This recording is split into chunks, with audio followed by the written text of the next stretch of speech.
Mainit na balita, ipinagpaliban ng Sandigan Bayan 3rd Division ang arraignment para kay dating Senador Bong Revilla at mga kapwa niya akusado sa kasong malversation of public funds. Kaugnayan sa halos 93 million pesos na GOSO umanong flood control project sa Pandi, Bulacan. Itinakda sana silang basahan ng sakdal ngayong umaga, pero dahil sa mga mosyon ng ilang akusado, inilipat ito sa February 9. May hanggang January 28 ang prosekusyon para magkomento sa mga mosyon ng mga akusado. Ang iba pang detalye, ihahatid namin maya-maya lang.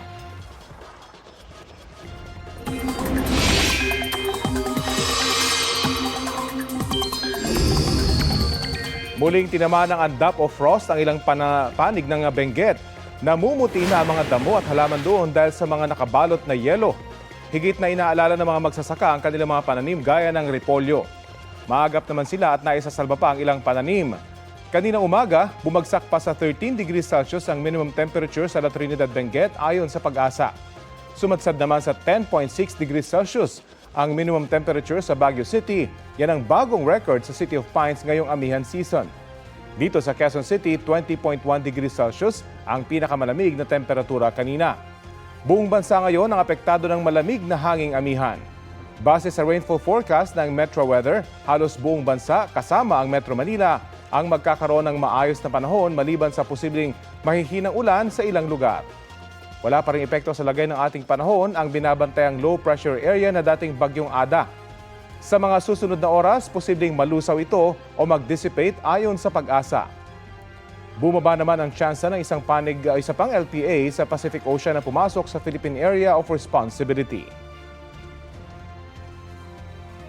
Sa ibang balita, 6 na milyong pisong halaga ng mga alahas at pera ang natangay ng mga nang-hijack at nang-hold up umano sa isang content creator at seller ng ginto. Ligtas ang biktima at 3 niyang kasama. Balitang hatid ni Jomer Apresto. Pasado alas 10 ng gabi nitong Miyerkules nang huminto ang dalawang SUV na yan sa Tejeron Street, Barangay 792 sa Santa Ana, Maynila. Bumaba mula sa puting SUV ang driver at isang lalaki habang may bitbit na tila mahabang bagay na nakabalot ng tela. Lumipas na ang ilang minuto, hindi pa rin bumabalik ang dalawa hanggang sa mag-traffic na sa lugar. Dumating ang mga taga-barangay. Nagtaka sila kung bakit iniwan lang ang puting SUV na nakahambalang sa kalsada. Ayon sa barangay, isang mag-asawang nakakita na sumakay sa itim na SUV ang dalawa. Kumanan dito sa may A. Francisco, dire-diretso na. Yung kwento niya parang iba iba yung parang natatakot siya. So yun, kaya tawag tayo agad ng backup sa kapulisan natin. Bali nakita natin may parang cable tie na pula doon sa may lapag. Tapos yung dalawang tsinelas doon sa may driver seat. Maya-maya, may kita sa video ang pagdating ng napakaraming pulis mula sa Manila Police District at Pasay City Police Station. Sinusundan daw nila ang puting SUV na hinijak umano ng dalawang armadong lalaki sa Barangay 190 Pasay City. Sakay nito noong una ang 4 na biktima kabilang ang 24 anyos na content creator at seller ng ginto. Yung sasakyan po ng mga biktima po natin, biglang hinarang ng mga suspects. Then yung driver at saka yung pasahero dito sa harap nakatakas. So dalawa na lang yung natitira dito sa likod. So yun ang kinumando ngayon ng mga suspect natin. Nakahingi ng tulong sa mga otoridad ang dalawang nakatakas na biktima kaya nagsagawa ng dragnet operation ng mga pulis. Sa tulong ng GPS sa sasakyan ng mga biktima, na-trace na nagpaikot-ikot ang SUV hanggang sa nakarating sila sa Santa Ana, Maynila. Nakatsyempo naman daw ang dalawang biktimang nasa SUV kaya sila nakatakas. Nung ililipat na sila sa ibang sasakyan, tama-tama na nila sa na-check nila na hindi nakalak. So doon na sila nagpulasan. Itong mga biktima natin, ito talaga yung kanilang negosyo, yung mag-trade in ng mga gold. Natangay na mga salarinang nasa 6 na milyong pisong halaga ng alahas at pera. Makalipas lang ang ilang oras, Ito, yung nakabukas na yan, yung nakabukas na yan. natunto ng pulisya sa isang resort sa Barangay Pansol sa Calamba, Laguna ang mga sospek. Positive yan. Nahuli ang 22 anyos na lalaki na sinasabing driver ng itim na SUV kung saan nabawi ang ilang alahas at pera. Isang granada rin ang nakuha sa kanya. Pero wala na noong mga oras na yon ang ibang kasabwat umanong mga lalaki. Sa CCTV ng resort may kita ang kanya mga kasama habang kumakain at pinagpapartehan daw ang kanilang nakuha sa mga biktima.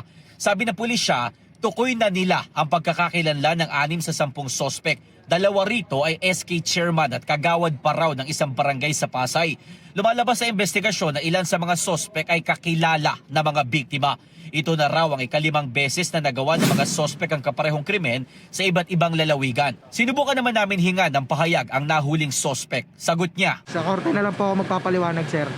maharap ang mga sospek sa patong-patong na reklamo na robbery, paglabag sa Comprehensive Law on Firearms and Ammunition at illegal possession of explosives.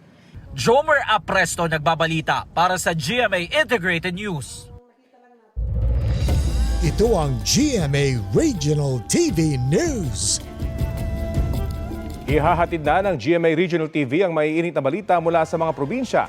Sa Peñaranda, Nueva Ecija, nahuli kamang pamamaril ng isang lalaki sa nakaaway niyang kapwa magsasaka. Cecil, kumusta yung biktima? Rafi, ligtas naman ang biktima na siya mismong kumukuha ng video. Nananakot, porkit may baril. Punutin mo si Kim! Oh! Oh! Hinabol ng pamamaril ng sospek ang biktima sa isang bukid sa Barangay Poblacion 1. Hindi tinamaan ang biktima. Naaresto kalaunan ang sospek at nakuha sa kanya ang baril na wala palang lisensya. Batay sa investigasyon, away sa sinasakang lupa ang ugat ng alitan. Sinampahan na ng reklamong attempted homicide ang sospek at hiwalay pang reklamo kaugnay sa hindi lisensyadong baril. Walang pahayag ang mga sangkot. 15 sospek ang naaresto sa drug bypass operation sa Santa Rosa, Laguna. Nahuli sila sa isang hinihinalang drug den sa Barangay Dita. Nakumpiska sa kanila ang ilang sachet ng hinihinalang shabu at iba't ibang drug paraphernalia. Nahaharap sila sa reklamong paglabag sa Comprehensive Dangerous Drugs Act. Walang pahayag ang mga sospek.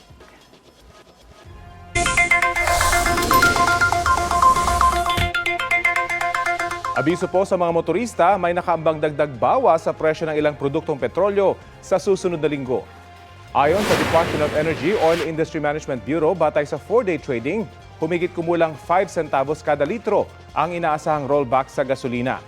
Taas presyo naman na nasa 80 centavos kada litro ang makikita para sa diesel, habang 45 centavos naman sa kerosene. Posible pang magbago yan depende sa kalakalan ngayong Biyernes. Ayon sa DOE, isa sa mga nakakaapekto sa presyuhan ang tensyon sa pagitan ng ilang bansa at ang inaasahang pagsigla ng demand para sa produktong petrolyo sa China.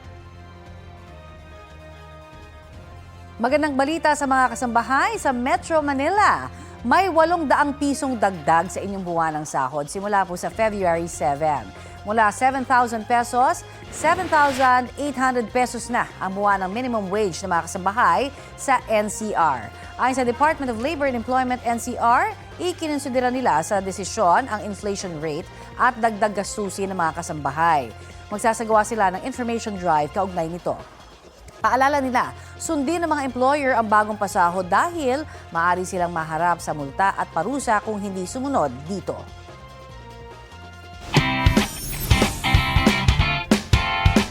Labinlima na ang gold medal ng Pilipinas sa 13th ASEAN Para Games. Kabilang dyan ang gold medal ni Ernie Gawilan sa men's 400-meter freestyle S7 sa swimming. Gold medalist din ang kapwa-swimmer niyang si Angel Otom sa women's 50-meter backstroke S4, S5. Pati na si Gary Behino para naman sa men's 400-meter freestyle S6. May ginto rin ang Pilipinas sa long jump, fencing, pati na athletics. Bukod sa gold medals, may 15 na ring silver ang Pilipinas at 14 na bronze.